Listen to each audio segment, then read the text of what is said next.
So wanted to talk X-Backer package and kind of what that means for us. And a lot of people have that type of structure in their defense, and what does it look like, and that type of thing.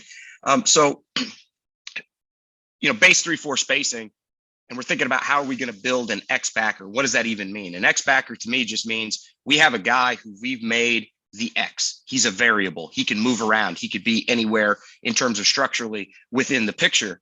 And as we're thinking about how we're going to build our pass rush and how we're going to get after people in third down specifically, how are we going to get to that?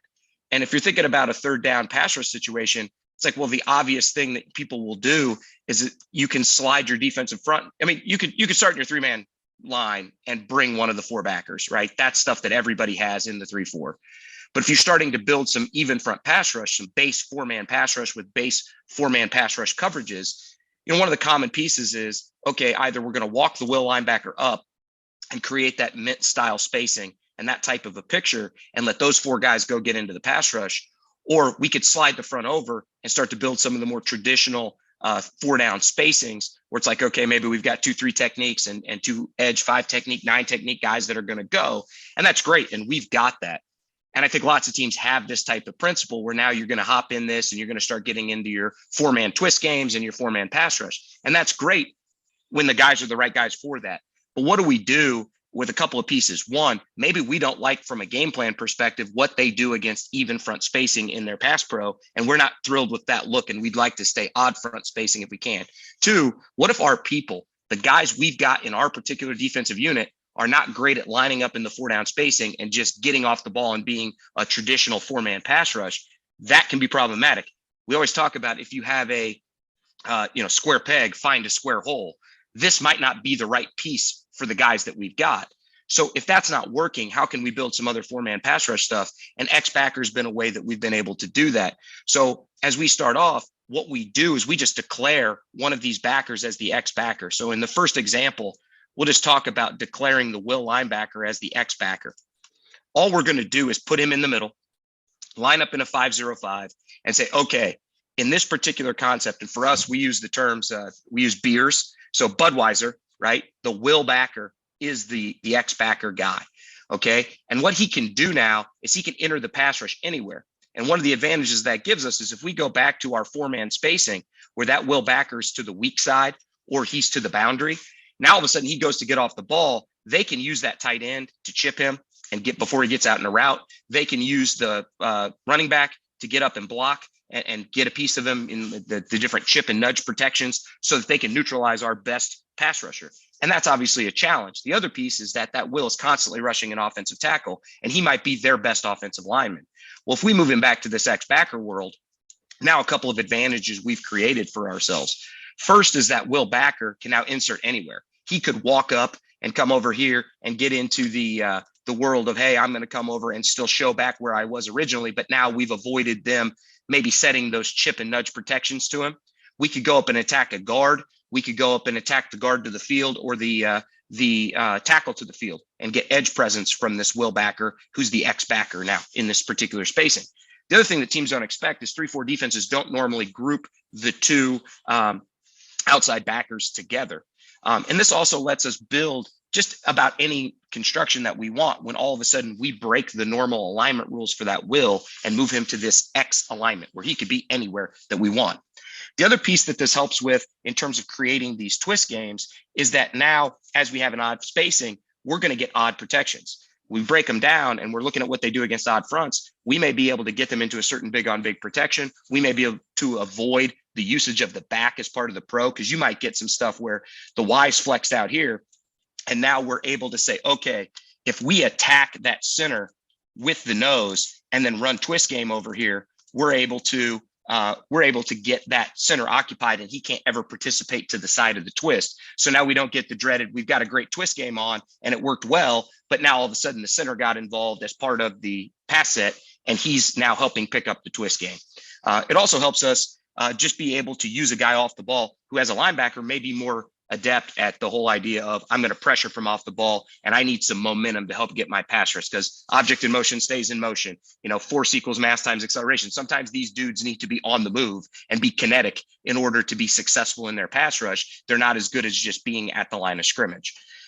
One of the other nice parts about the X backer is that maybe we do want to continue to drop the will because he's a good cover player, and we're just going to go ahead and make the Mike or the Buck the X backer. So in the beer package, we could easily go, okay, Budweiser means the will is going to move to that middle alignment, and he's going to be the guy who's going to be the fourth rusher and create these pass rush patterns.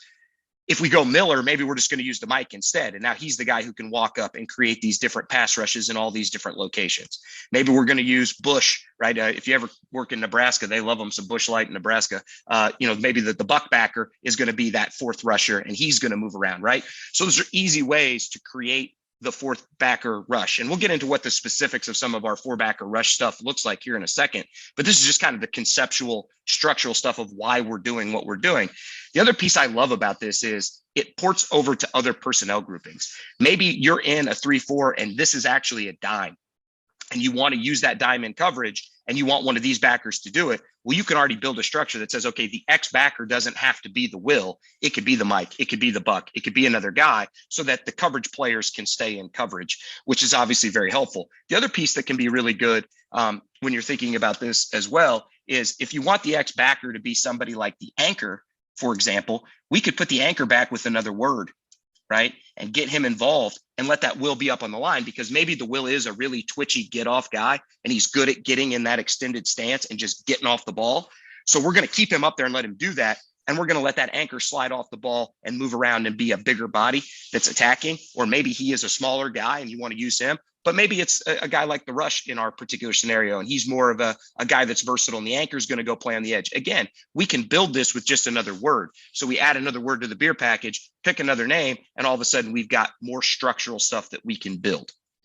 The last piece of this is that you don't have to always just space as odd. One of the other ones that we will utilize a pretty decent amount is we'll build some imposter style front stuff where we're going to put these rush nose anchor up as odd spacing that now has slid to even.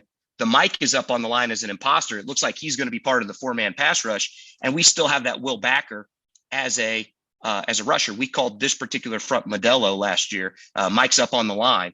Okay, so the Mike's up on the line, Modelo look, and then we're running all of our 4-man rush where as we space it out, and we'll talk about the specifics of which pass rushes we're going to use in a second.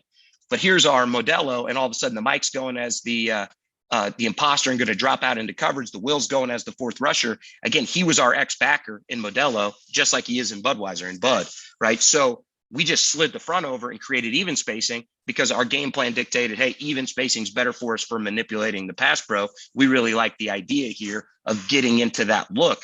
And so we're going to establish that X backer.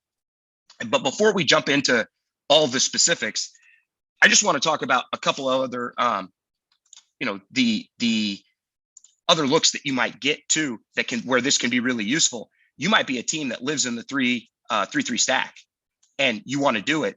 Again, we could make any of those three backers in the box here, the Buck, the Mike, the Will, any of those three guys could become our X backer in the structure, right? They could become the fourth rusher in how we're going to do it. And they could move around. That Mike could end up over here on the edge. He could end up on a guard. He could end up someplace else and walk up and create that 4-man rush if we have this as a sub package.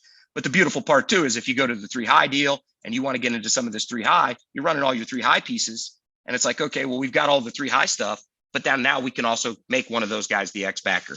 The same thing's true for 4-2-5. If you're a 4-2-5 team and you want to slide a defensive end back and use him because you've got an athletic, versatile guy at a D end, he can become the X backer. And then on top of that, if you're in like the peso world where you're using 2-4-5 people, right? Now all of a sudden you could go up and get in this this look where it's like, okay, there's our normal, 3-4 type of spacing. And what we're going to do with this is we're going to slide a nickel out and we're going to have 2 D tackle bodies inside. And normally the spacing would look like this, where you've got 2 outside backers up on the edge and you've got a nickel in the game. Well, you could go ahead and slide those people over, right? Get to that odd spacing, move that Sam back and make him the X backer. And now he's that fourth rusher that can move